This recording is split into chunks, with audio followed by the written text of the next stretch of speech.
Buenas noches, ¿cómo están? Bienvenidos a otra edición de QAP de hoy martes 16 de mayo, donde vamos a abordar un tema bastante sensible, difícil de abordar por parte de las autoridades. Estamos hablando del sicariato, que se desprende principalmente del crimen organizado, crimen transnacional, así como se lo conoce. Vamos a abordar esto de una manera bastante específica con especialistas en el área. Vamos a hacer un análisis más profundo y también recordar algunos casos mediante los antecedentes que trajimos hoy, Raúl.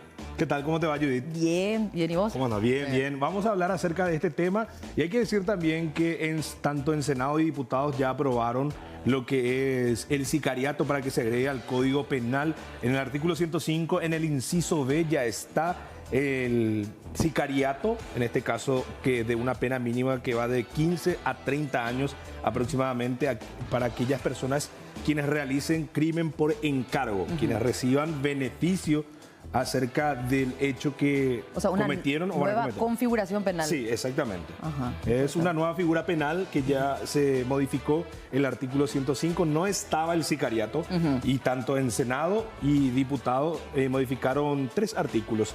El artículo 8, donde también agregaron que no solamente aquellas personas que cometan sicariato dentro del territorio paraguayo, sino que también de manera internacional usaron el caso de Marcelo Pecci como para poder agregar eso. Así que importante también esto debido al incremento de estos casos. Bueno, y Raúl, anteriormente hablar de sicariato automáticamente nos remontaba a las zonas fronterizas. Claro.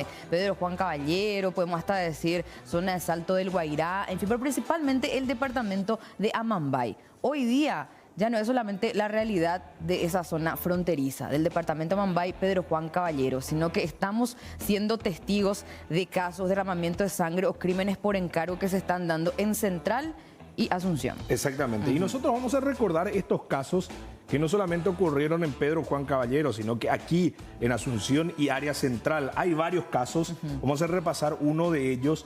Por ejemplo, el primero que recordamos, que tiene que ver con en el barrio Santa María de Asunción, el 27 de febrero, William Jiménez Bernal.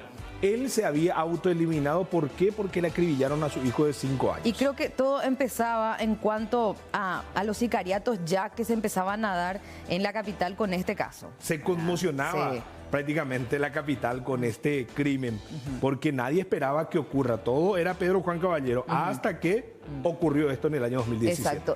Posteriormente, en poco tiempo después, estamos hablando del 27 de febrero del 2017. Ahora, vamos a otra fecha, con otro caso, claro, para recordar. En el barrio Mbocayatú de Ñembú, el 12 de enero del 2020, la víctima, Sergio Denis Romero, de 21 años, también en un espacio público, un crimen por encargo. Exactamente. Otro caso que vamos a recordar, que es un caso muy sonado, realmente el que ocurrió en el barrio San Pablo de Asunción, el 20 de octubre del año 2020. 2020, 2 casos ya. Sí. Jorge Miranda, de 44 años. Bueno, otro caso, a modo de citar nada más, ¿verdad? Porque tenemos mucho que hablar al respecto. En el barrio Jara de Asunción, el 12 de septiembre del 2021, la víctima, el empresario, Mauricio Schwartzman, de 52 años, que trascendía también, había imágenes de circuito cerrado de por medio, ya se empezaba a hablar de ciertos nombres, de personas vinculadas al crimen organizado que podrían estar ligadas a esto, en fin, todo lo que normalmente tiene que ver con estos tipos de hechos, ¿verdad? Y ahí ya salpicaba un poquito más a lo que era el espacio futbolístico, el espacio, porque era un empresario de fútbol, muy conocido. Vamos a hablar acerca de lo ocurrido en el barrio San Miguel, San Lorenzo, el 28 de septiembre del año 2021, Humberto Fleitas, de 49 años. Bueno, era un capitán de navío. Bueno, este caso en Central, ¿verdad? Pero aquí muy cerca nada más, lo decimos como Gran Asunción, ¿verdad? Ahora vamos a otro de los casos que recordar hoy. Barrio Republicano de Asunción, el 26 de abril del 2022, Catalino Leguizamón, de 60 años, resultaba ser la víctima de este nuevo hecho de crimen por encargo. Él era comerciante. Sí. Esta persona que se dedicaba a vender productos, pescado, verduras incluso. Y él fue condenado por haber asesinado a un policía, al superpolicía. Le conocía a quien asesinó. Y es por ese motivo, ahí recordamos el caso justamente cuando 2 personas a bordo de una motocicleta lo acribillaba dentro de su vehículo. Y mira, según me ayuda de memoria, Catalino Leguizamón, ex convicto. Sí. condenado por el crimen del comisario Lorenzo Cáceres, conocido como superpolicía, como lo estás mencionando vos, ¿verdad? Y fue asesinado a tiros en la mañana del 26 de abril del 2022. Pero sigue la lista, por cierto. Ahí tenemos, de todos estos casos tenemos imágenes de archivo, porque posterior a eso fuimos con nuestro equipo periodístico a realizar la cobertura, ¿verdad? A continuación, en el barrio obrero Asunción, 19 de junio del año 2020, Óscar González. ¿Quién es él? Bueno, Óscar Daniel González Olmedo, exdirector del penal de Tacumbú, fue asesinado por sicarios el 19 de junio del 2022 en el barrio obrero de Asunción. El crimen, que sería una venganza narco, ocurrió cuando González se acercaba al portón de la casa de su papá. Estas son las imágenes referentes a ese caso. Seguramente viéndolo van a recordar también, ¿eh? Estaba yendo a un cumpleaños. Era el cumpleaños familiar de su mamá. Y cuando ingresó al lugar, allí ya los sicarios se encargaron de asesinarlo a balazos. Sicarios que, por cierto, se movilizaban a bordo de motocicletas nada más. Sí. Y llegaban de esa manera. O sea, uno de ellos descendió y lo siguió a pie, por lo que se ve ahí en la imagen, ¿verdad? Sí. Bueno, a continuación vamos a hablar acerca de otro caso. Ahí se ve bien. Este caso que conmocionó no solamente a Asunción, sino que al país. San Bernardino, 30 de enero del año 2022. Cristina Vita Aranda. En realidad, la víctima Rojas, colateral de lo que fue ese atentado, este crimen por encargo, que, por cierto, uno de los primeros que se da en un espacio público, en un lugar de recreación y esparcimiento, en una fiesta. Sí. Algo que definitivamente terminó golpeando a la sociedad en ese sentido, y empezaron allí los cuestionamientos, ¿verdad? Del por qué se da ya el fenómeno del sicariato en Asunción. Sí. Allí empezó todo. ¿Y cómo es que ingresaron sin ningún problema a un lugar público, a una fiesta? Y tuvo una víctima colateral que por sobre todas las cosas, Raúl, ¿cuál es el mensaje de hacerlo en un lugar con tanta gente ante la posibilidad de que existan tantas víctimas colaterales? Era ya la pregunta que se empezaban a hacer también las autoridades, porque estos criminales pueden premeditar bastante bien sus hechos. Claro. Y de hacerlo en sitios, por ejemplo, en sus viviendas, que son prácticamente típicos de estos tipos de hechos, pero sin embargo, en esta ocasión, donde murió Vita, lo decidieron hacer en una fiesta de esa envergadura. Exactamente. ¿Verdad? Y a continuación, el otro caso reciente que vamos a hablar, a barrio Los Laureles en Asunción, el 27 de febrero de este año, Ederson Riguazú Salinas, alias Riguazú.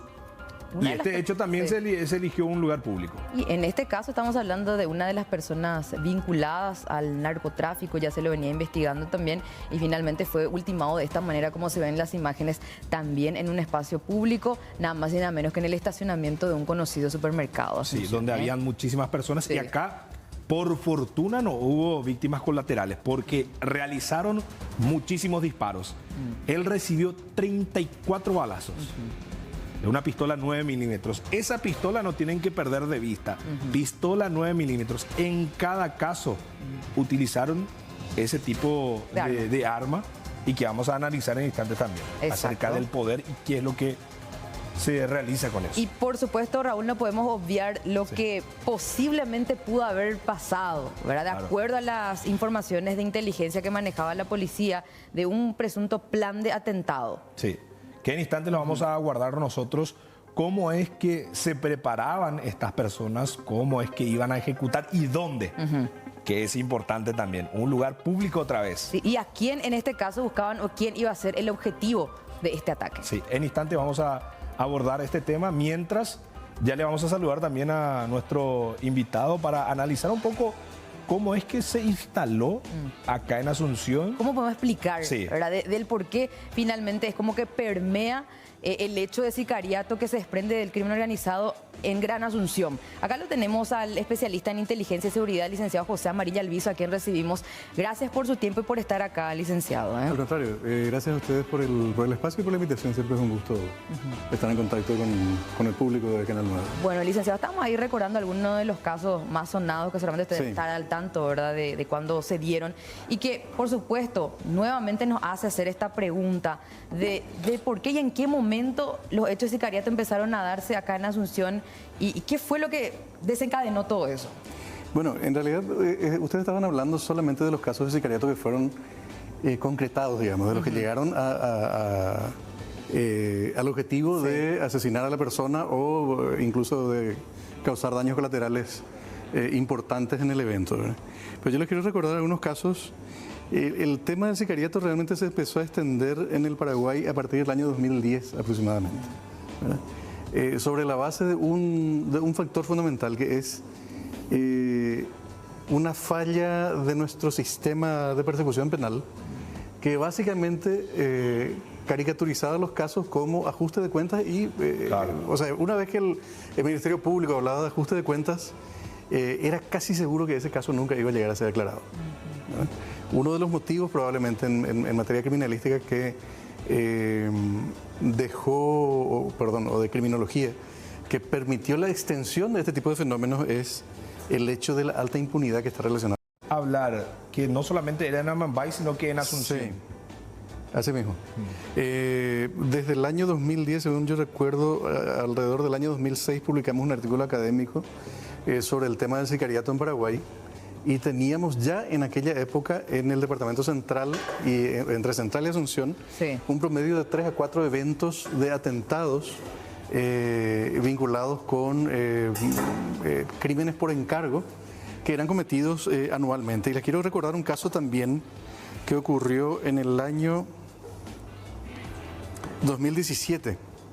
Sicarios matan a integrantes del primer anillo de Jarvis Ximénez Pavao en el barrio republicano, a unas 20 cuadras de acá del canal. Sí. Era un contador aparentemente del grupo de confianza de Pavao, que fue asesinado junto con su pareja, mientras ellos se dirigían aparentemente a la cárcel de Tacumbo en ese momento, año 2017. Bueno, el hecho es que nuestro vínculo territorial con el crimen organizado transnacional fue migrando de lo que es la frontera seca, ¿verdad? No hay que olvidar un detalle muy importante. Esto se da a ambos lados de la frontera. Este no es un problema paraguayo solamente. Al contrario, las organizaciones criminales de corte organizado transnacional, de crimen organizado transnacional, se animan a desafiar, y no solamente a desafiar, sino además de tener casos de éxito en contra del Estado cuyas fuerzas militares y policiales ocupan en segundo lugar en todo el continente, que es el Brasil. ¿Sí? El PCC y algunas organizaciones criminales territoriales del Brasil dominan hoy gran parte de lo que es el nordeste. Le hacen un paro armado en Recife, tienen la capacidad de llevar marihuana paraguaya producida en el Amambay o en San Pedro o en Canindeyú a 5.000 kilómetros de nuestra frontera y vender marihuana paraguaya en Recife, por ejemplo. Siendo que Brasil tiene, en la zona de la Triple Frontera, tiene la Policía Federal, la Policía Rodoviaria Federal, la Policía Ferroviaria Federal, la Policía Civil de 2 estados, que son Mato Grosso do Sul y Paraná. Tienen 3 brigadas aéreas con capacidad de derribo. Tienen 9 capitanías navales en toda el área de cobertura territorial de la frontera con el Paraguay.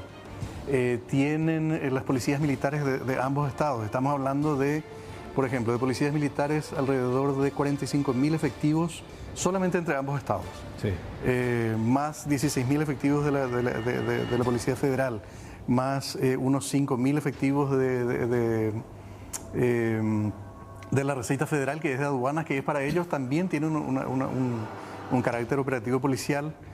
Más los policías municipales de orden en estos estados, más las policías civiles, que son otros 30.000 efectivos aproximadamente, más el quinto ejército brasileño, que tiene alrededor de 120.000 hombres. O sea, con todo esto, con estos 200.000 efectivos de cumplimiento de la ley, aún así a Brasil le permea el crimen organizado transnacional, ¿verdad? Y trafica hacia su territorio.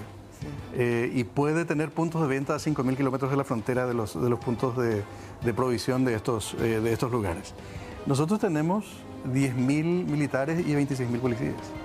O sea, Paraguay dentro de este esquema de una visión más macro es el estado más débil. Por eso es que tenemos la penetración también mayor probablemente.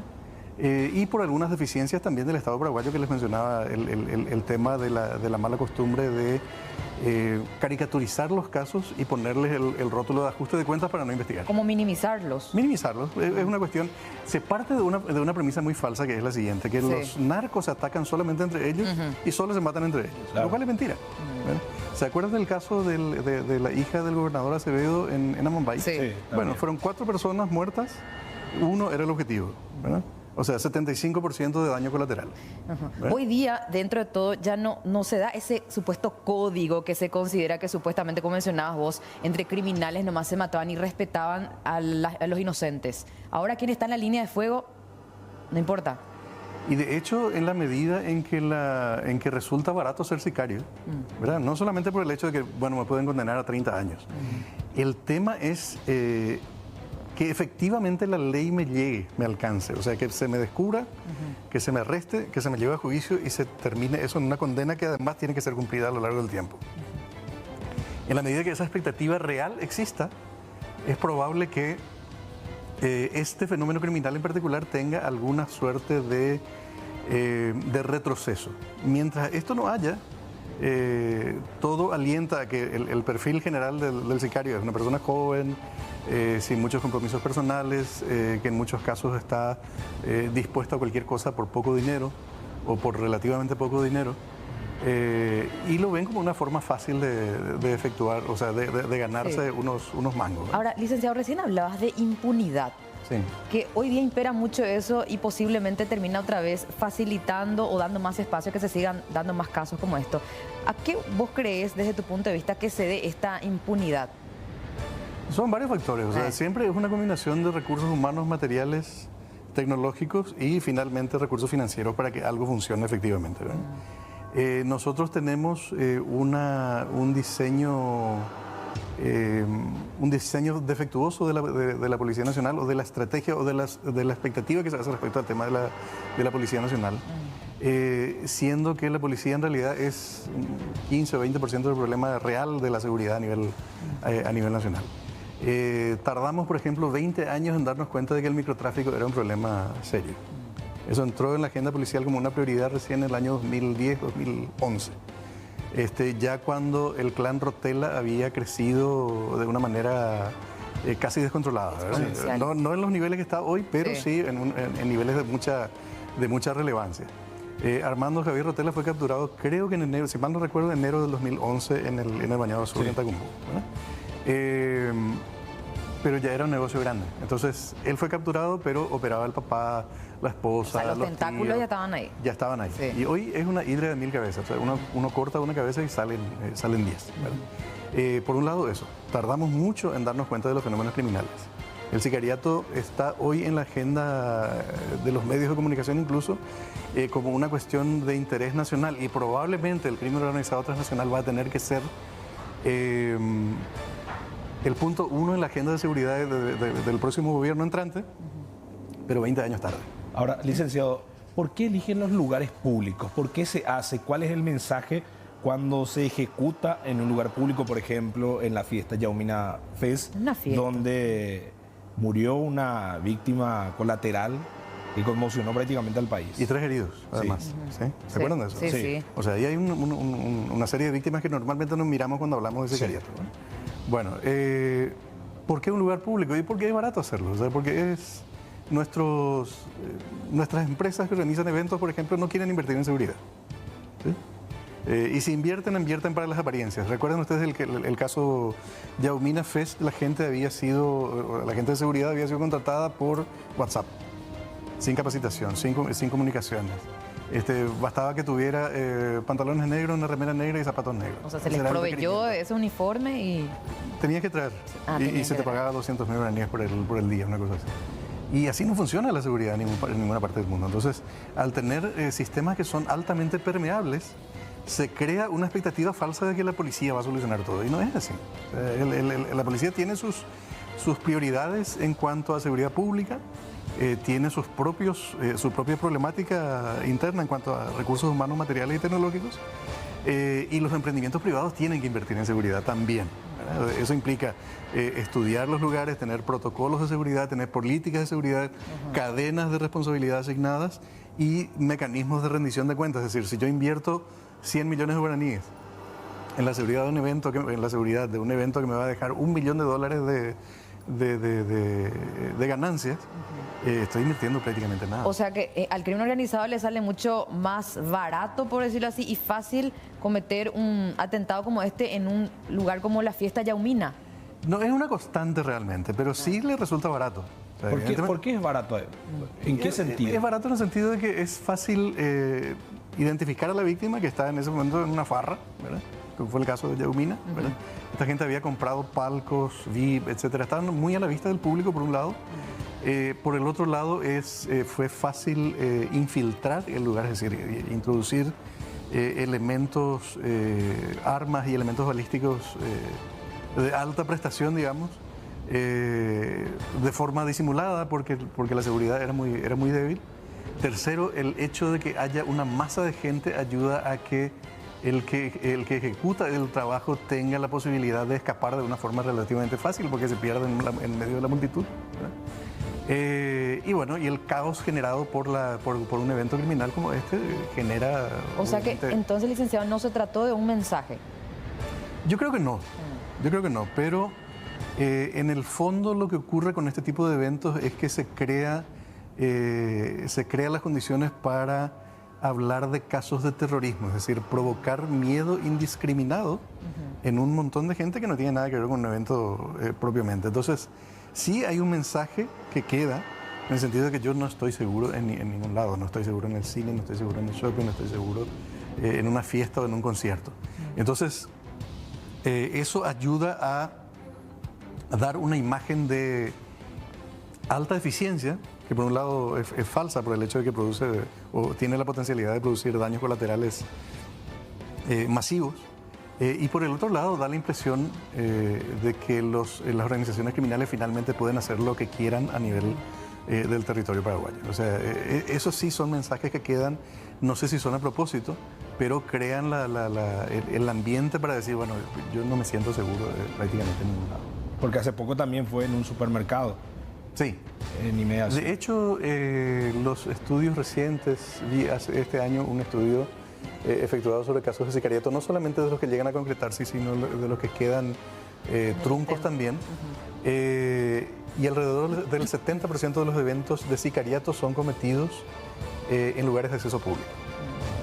Generalmente saliendo de la generalmente saliendo de la casa, llegando a la casa, a la oficina, en el gimnasio, etcétera. O sea, en lugares, en la vía pública, por Casos que más vemos normalmente en Pedro Juan Caballero, ¿verdad? Y los que se dieron acá sí posiblemente se dieron más en espacios públicos, como en la calle o en esta fiesta, como ya mencionamos. Ahora, licenciado, ¿qué perspectiva hay para nuestro país con respecto a estos casos? ¿Qué es lo que se avisora? ¿Podemos por ahí hablar al respecto? Ahora, ¿en qué situación estamos posicionados? Insisto en una idea que es la siguiente. El problema número uno de la seguridad pública en el Paraguay durante el próximo periodo de gobierno va a ser sin dudas el combate a las organizaciones de carácter criminal, las organizaciones del crimen organizado transnacional, ¿verdad? Sí.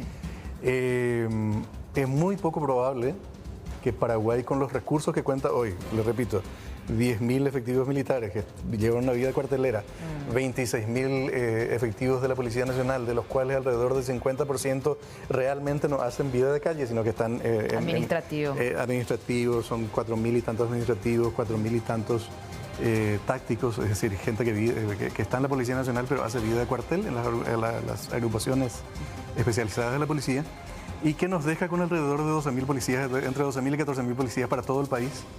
Que además trabajan en tercios o en medios, o sea, más o menos entre un tercio y la mitad de esos 12.000 a 14.000 efectivos policiales están hoy desplegados en este momento. O sea, si vos me preguntás en este momento cuánta gente hay de la Policía Nacional desplegada, y te digo alrededor de la mitad de 14.000, unos 7.000 policías para todo el territorio nacional, que es un territorio sumamente extenso. Entonces, ¿cuál es la perspectiva? Bueno, el gobierno que entra va a tener que tomar en serio esta agenda y enfocarla no en un sentido clásico de decir que se vea la policía. No. Acá hay que tener estrategias bien diseñadas, por un lado, de contención, y por el otro lado, de cooperación internacional con los países vecinos que tienen interés en esto. O sea, el crimen organizado transnacional que se inició en Brasil con Fernandinho Beiramar, con Marcola, etcétera, Cierto, tiene una penetración territorial importante en el Paraguay y probablemente domina gran parte de lo que es el tráfico ilícito dentro de la hidrovía Paraguay-Paraná, pero ya se está contagiando a ciudades como Rosario en la Argentina, por ejemplo. Es decir, Sí, que tiene un índice muy alto de sicariatos. Entonces, el crimen organizado entre el crimen o sea, que el narcotráfico transnacional es lo que financia, es prácticamente lo que forma parte de la industria del sicariato, podríamos decir. sí, básicamente está ligado con eso, pero también hay un fenómeno social que puede ser peligroso si se extiende. Si el sicariato sigue con un alto porcentaje de impunidad, es probable que los conflictos interpersonales, Se que ya resuelvan de hemos esa visto manera. que se resuelvan de esa Sí, manera también, sí. ¿verdad? O sea, no necesariamente que yo tenga algo que ver con el crimen organizado o con el narcotráfico. Claro, pero conoces a alguien y pago ahí, sos la esposa despechada, o para, sí, para no ofender al género femenino, el marido despechado Pero que es te importante manda poner ejemplo, ¿verdad? Exacto, que manda o el socio enojado con su socio comercial que manda a hacerle daño para como una forma de resolución, entre comillas, de un conflicto Ahora, que no tenga... ¿Por qué es tan difícil resolver estos casos a nivel investigativo? Primero porque tienen un rostro que puede ocurrir en cualquier parte. Tenemos condiciones sociales que hoy generan la posibilidad de que haya un gran número de jóvenes con baja responsabilidad, baja conciencia social, bajo nivel educativo, en una situación que está cercana a la desesperación y que estén dispuestos a cometer prácticamente cualquier cosa con tal de ganarse unos pesos, entre otras cosas para poder solventar sus propios vicios, por ejemplo, ¿verdad? O sea, tenemos el tema del microconsumo de drogas como un fenómeno sumamente extendido y eso es un campo propicio para que se extiendan ese tipo de fenómenos. Esto ocurrió en Colombia, ocurrió en Nicaragua, ocurrió en Guatemala, en otros lugares. Afortunadamente, por ahora no tenemos maras y no tenemos organizaciones criminales organizadas en bandas territoriales, lo cual generalmente ayuda a que fenómenos como el tema del sicariato se extiendan de una forma explosiva. O sea, estamos en un momento en que se puede todavía contener, pero la estrategia del Estado paraguayo tiene que ser una estrategia diferente a la que se ha venido aplicando hasta el momento. Bueno, licenciado, muy Interesante, didáctico todo sí. lo que estamos escuchando y ojalá que esté en la agenda realmente del gobierno para que se pueda... Va a tener que estar por la fuerza, quiera o no quiera, el gobierno entrante va a tener que Sí, ocuparse. y antes de irte, licenciado, a nivel internacional, Paraguay, ¿en qué ubicación está con respecto a países más violentos? Bueno, acá tenemos dos mundos básicamente Sí. en la región oriental de Paraguay. Sí. Lo que es Asunción y el departamento central en los últimos 20 años ha venido decreciendo en cuanto a homicidio doloso, ¿verdad? Por cada 100.000 habitantes, ¿verdad? Pero la zona fronteriza, que repito, no es solamente la zona fronteriza del lado paraguayo, sino a ambos lados de la frontera, son Claro. 500 kilómetros prácticamente de frontera seca. En esos lugares, los niveles de criminalidad o de homicidio doloso por cada 100.000 habitantes están en los niveles de los lugares más violentos del planeta, entre ellos América Central. Ahora, si ustedes ven, tengo reportes de criminalidad de hoy. Amambay tiene 24 homicidios dolosos cometidos en lo que va del año y el departamento central tiene 17. Alto Paraná tiene algo así como 13 o 14 homicidios también. Estos son datos oficiales de la Policía Nacional que veo que van a conversar después con los expertos de nuestra Policía Nacional. Entonces, nuestros niveles no están dentro de los más altos del mundo, pero depende de cómo se haga el análisis. O sea, si uno analiza las zonas conflictivas donde el Estado paraguayo tiene poca presencia, por ejemplo, para todo el departamento de Amambay, acá veo a un director general de la policía que seguramente no me va a dejar mentir, para todo el departamento de Amambay, en el Paraguay tenemos 620 policías hoy. Eso no es serio. ¿Qué puede llegar a pasar si no sostenemos esto ya? Que se extienda de una forma descontrolada y que tengamos que lamentar muchas más pérdidas en un futuro relativamente cercano. Más Yo creo que víctimas colaterales. Más daños colaterales, más extensión, más hechos de crímenes cometidos de forma barata, es decir, por poco dinero. ¿Se maneja cuánto se cobra? ¿Cuánto es lo mínimo, por ejemplo, que pagarían por un No, hecho de hubo sicariato? casos en que se pagó 2 millones de guaraníes por un muerto. O sea, $300. Nada. O sea que la vida no tiene precio. Ahora, la cabeza de un cachorrao, por ejemplo, ¿cuánto podría valer en el crimen organizado? Y ahí ya vamos a tener que preguntarle al comisario general Silvero para entender el... Pero en ese caso, cuando hablamos de no, figuras más pesadas dentro de lo que tiene que ver con el crimen organizado, hablamos ya de un valor... De cientos de miles de dólares probablemente. Probablemente. El caso del 2016... Y ahí ya no se recurre, discúlpame que te interrumpa, Sí. ahí ya no se recurre a jóvenes como estabas mencionando, de que están empezando, que están al borde de una situación económica muy peligrosa, sino que a personas más entendidas o tal vez que ya hayan cometido varios hechos. Mano de obra calificada, de hecho, ¿verdad? El asesinato de Jorge Raffato Mani, en abril del año 2016, según los reportes de inteligencia de la policía brasileña, costó alrededor de $3 millones. Pero acuérdense de lo siguiente. En ese caso se montó una ametralladora antiaérea en una camioneta. Se adaptó. Fue adaptada y el operador era un militar retirado relativamente joven que había cometido crímenes también siendo uniformado todavía Sí. de las Fuerzas Armadas del Brasil. Pero ahí ya hablamos de sicarios que justamente forman parte de estas facciones criminales, ¿verdad? Sí. PSC, en fin, otros que también se están apoderando de las zonas fronterizas. Sí, y probablemente uno de los motivos por los cuales es muy difícil destartalar cierto tipo de organizaciones es que tienen una forma descentralizada de operar. El PCC no es una organización única con un mando que se reúne semanalmente para dar órdenes. ¿no? Ahora, son diversos grupos que tienen cierto células. nivel de independencia y Sí. cierta especialización, por ejemplo, en contrabando de mercaderías. No se olviden que cuando hablamos de crimen organizado transnacional no solamente hablamos de cocaína, o sea, hablamos de cocaína, hablamos de marihuana.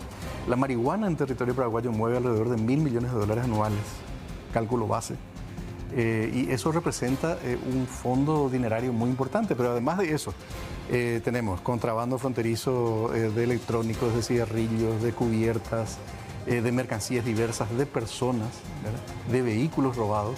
O sea, hay una diversidad de Ilegalidad. actividades ilegales Sí. vinculadas con estas organizaciones criminales. Totalmente. Bueno, licenciado José Amarilla Alviso, muchísimas gracias por tu presencia y bueno, por compartir este conocimiento tan importante con nosotros y esperamos que se tenga en cuenta esto para... Judith, yo le quisiera preguntar Sí. por último nada más Sí. al licenciado, ya que por último para cerrar. Hay un mensaje detrás cuando le disparan varias. Hay algunos que le matan con 2 disparos, 3.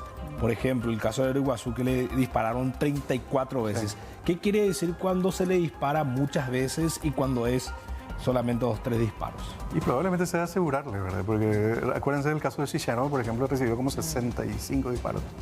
De lo que se podía contar, porque realmente ya era una masa deforme. No hay un mensaje detrás diciendo algo.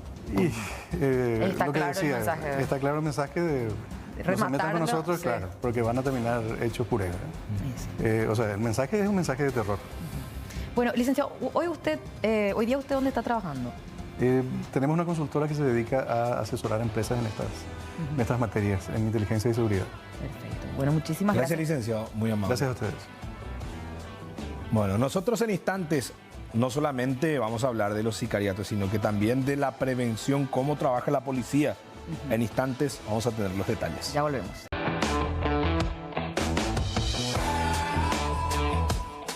Bueno, seguimos informando, ya decíamos, Judith, que no solamente vamos a hablar de los casos de sicariatos, sino que también de la forma en cómo prevenir.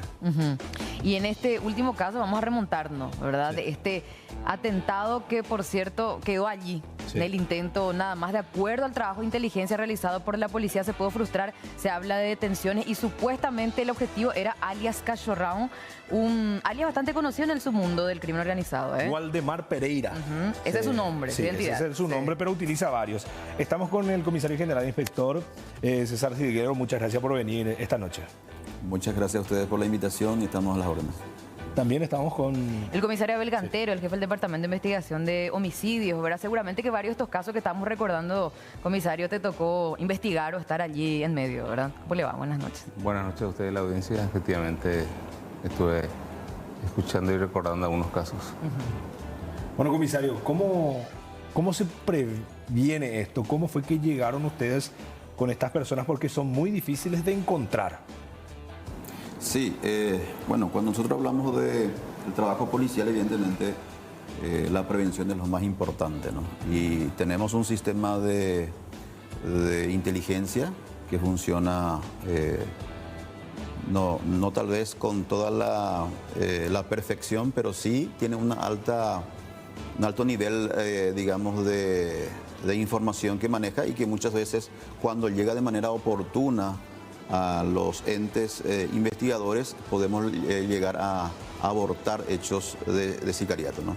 Esta no es la primera vez que estamos abortando un hecho de esta naturaleza. También algo similar ocurrió el año pasado, justamente en jurisdicción de la comisaría 10ª, ¿no? En donde se pudo allanar un lugar donde estaban 5 personas aproximadamente. Se pudo incautar también armas largas y también en esa investigación se pudo determinar que había objetivos en la capital relacionados a personas con el crimen organizado. ¿Cómo fue que participó el Departamento de Homicidios al llegar? ¿Qué encontraron ustedes? ¿Qué fue lo que les sorprendió, comisario Abel Cantero? Sorprender no es tanto, ya que estamos preparados para lo que estamos buscando. Sí, con el allanamiento se concretó y se demostró que efectivamente la información que recibió el Departamento de Proceso era cierta y creemos efectivamente que con esto se frustró un hecho de sicariato que está siendo llevada a cabo en Asunción, porque en realidad el proceso ya de trabajo de inteligencia, de ejecución ya estaba en marcha. Faltaba ejecutar prácticamente nomás ya el plan, que es el plan final con el resultado que ellos estaban esperando. Comisario, nuevamente se pretendía en este caso realizar el ataque en una fiesta multitudinaria. ¿Esa es la información que manejaban ustedes?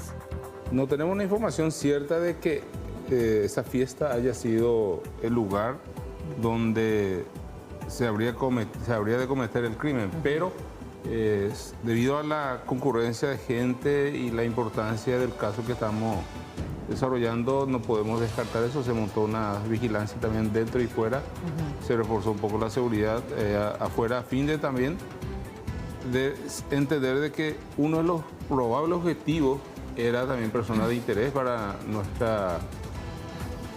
la captura de la Policía Nacional. Sí. Hablamos de Valdemar Pereira.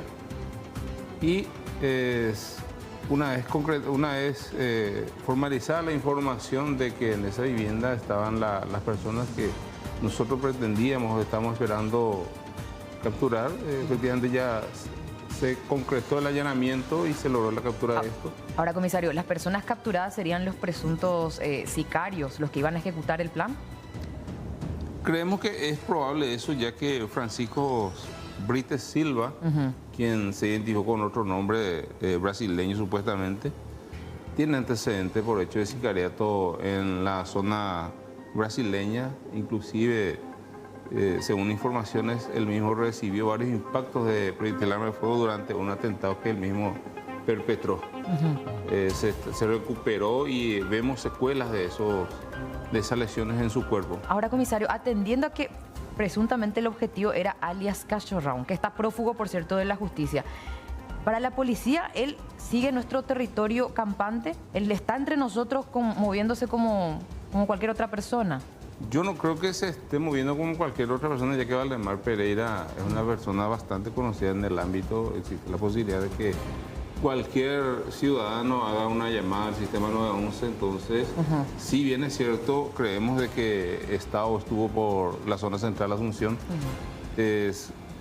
la persona es buscada, en varias ocasiones se ha hecho trabajo de inteligencia sobre esto, a fin de lograr la recaptura de esta persona que es. ¿Cómo se manejaría el comisario? ¿Con otra identidad posiblemente? De manera sigilosa. Yo creo que él no va a fácilmente aparecer en lugares públicos, y si aparece en lugares públicos tendría que buscar la forma de mimetizarse, utilizando tal vez unas gafas grandes, unos kepis. ¿Otra identidad?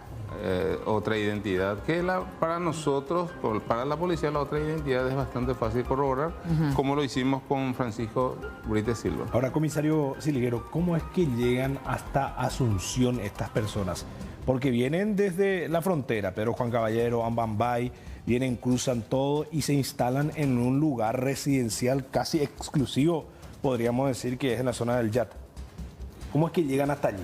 Bueno, evidentemente ellos pueden, no es, digamos, no hay un control exhaustivo en relación a las personas. Si los vehículos están habilitados, son vehículos legales, evidentemente se pueden movilizar sin ningún problema, ¿no? Entonces, yo creo que esos obstáculos pueden sortearlo sin mayor inconveniente cuando uno tiene un vehículo legal para movilizarse.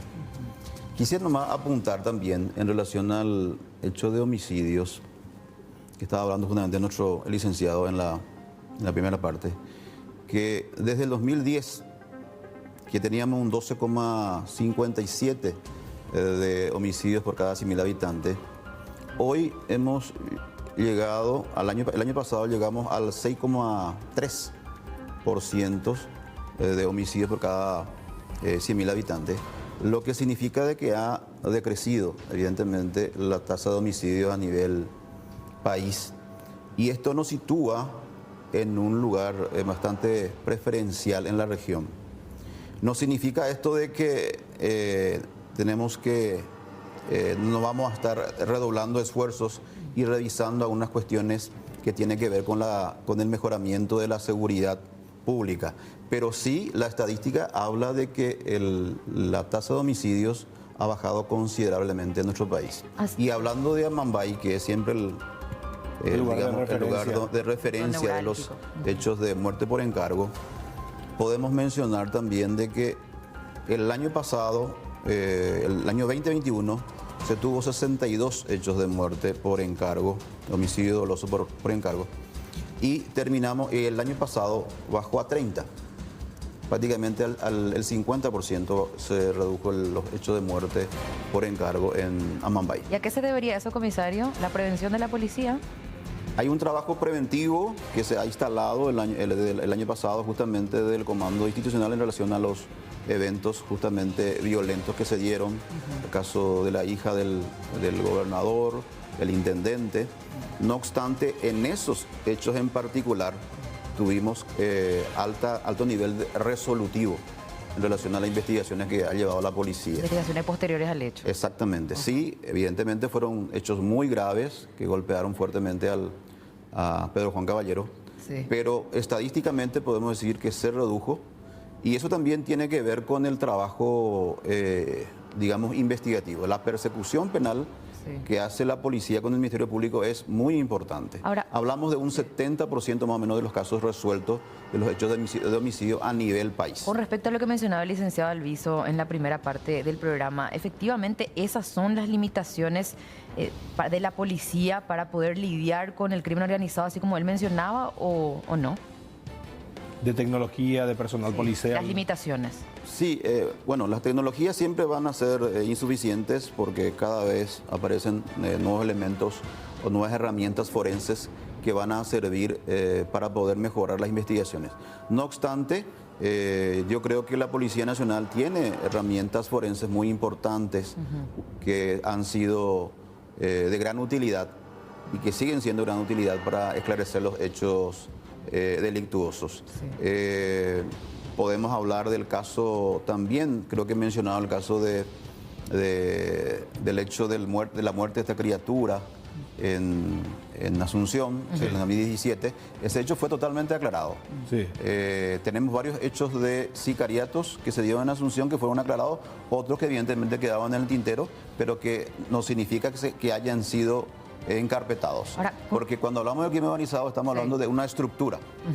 Entonces, muchas veces resolvemos aquí un caso y eso tiene conexión con otros hechos de muerte que corresponderían a una estructura en particular. Ahora, comisario, una curiosidad, hablando específicamente de lo que tiene que ver con los hechos sicariatos y otra vez trayendo el ejemplo de este último caso que se pudo frustrar, este sicariato frustrado le vamos a llamar.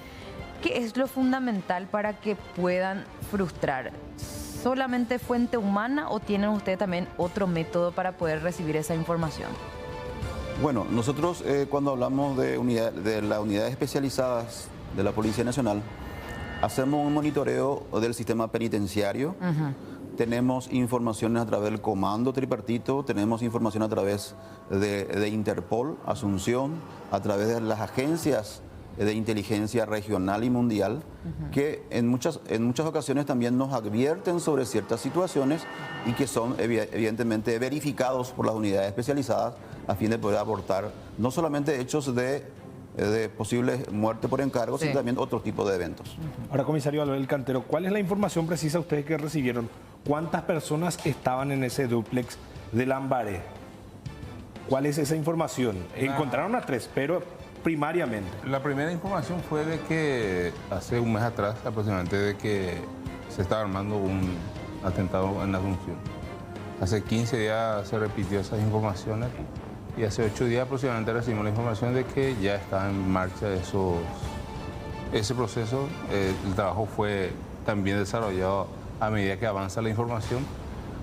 Tal es que los últimos 8 días se hizo bastante inteligencia y durante ese proceso se logró observar a 7 personas aproximadamente que formaban el equipo. Hoy día creo que tenemos a los restantes identificados, ya enseguida probablemente vamos a tener las órdenes de capturas de los demás integrantes de esta banda que estaba operando en la zona de Asunción. Dentro de la casa el allanamiento fue cuando la mayor cantidad llegó, esas 3 personas que estaban ahí. En ningún momento ellos durante ese proceso han estado más de 2 juntos en un lugar cerrado. O sea, siempre se esparcían. Sí, ¿por qué quieren la cabeza de Cachorrón, de acuerdo a las informaciones que se manejan? Según informaciones, Cachorrón tiene un decreto de muerte por algunos problemas que tuvo dentro de su banda criminal, dentro de sus acciones de... ¿Que sería el PCC? O sea que a él ya le pusieron la cruz prácticamente. Él formaba parte de ese mismo grupo que hoy día lo persigue. Así mismo, ellos tienen unas leyes bastante estrictas también para su organización criminal y tal vez por algún motivo lo decretaron o decretaron su muerte.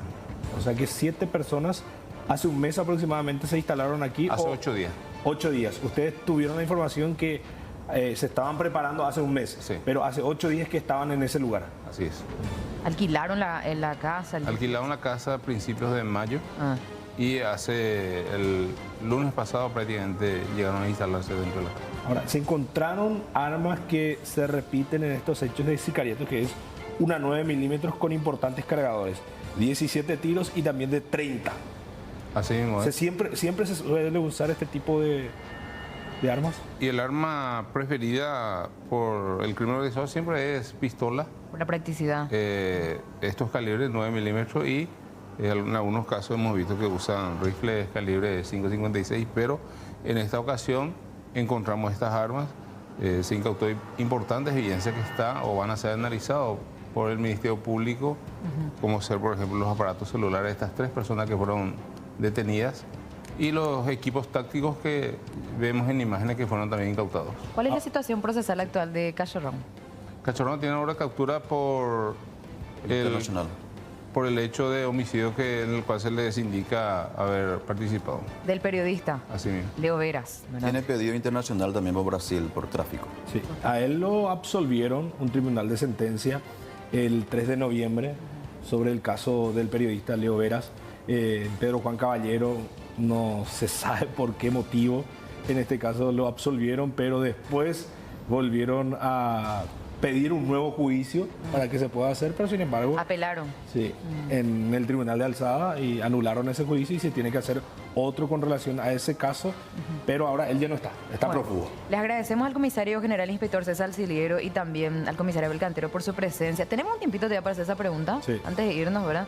Bueno, ¿qué nos espera Asunción en ese sentido? ¿Podemos decir que el sicariato ya se instaló a Gran Asunción o cómo podemos dar ese análisis, comisario, antes de irnos? Bueno, por la estadística que tenemos nosotros, que son lo más objetivo en relación a lo que sucede con el tema de muertes por encargo, evidentemente esta gente vienen, en algunos casos en particular, vienen a cometer su hecho y vuelven nuevamente a la frontera. Siguiendo su objetivo, sabemos, en relación a la estadística, sigue siendo Amambay el lugar donde más hechos de muerte por encargo tenemos. Sí. Por lo tanto, no podemos hablar que hay un mercado de sicarios O que se instaló. o que acá. se instaló el sicariato en Asunción. Ya Bueno, Comi- sí. No, porque en la mayoría de los casos vemos que le siguen más bien a sus objetivos. Y que también se Efectivamente. mueven ellos. Que creo que ahí está Sí, la claro, cuestión, claro. que se están moviendo los objetivos, como por Se ejemplo sienten más Alias seguros sí, cuando vienen sí. acá a Asunción y por supuesto si hay una orden de acabar con una persona que forma parte de una estructura criminal, ellos van a seguirlo donde esté. Así como ustedes manejan esa información de que ya le pusieron la cruz, él también seguramente ya maneja. Por eso vino hacia acá. Efectivamente. Bueno, muchísimas gracias por estar acá. Seguramente tienen una agenda bastante apretada, pero nos dieron un pequeño tiempito y también para compartir con nosotros los detalles de estas investigaciones y felicitaciones por este último trabajo que hicieron. ¿sí? Muchísimas gracias a ustedes por la invitación. Muchas Bueno, Raúl, gracias. nos vamos. Sí.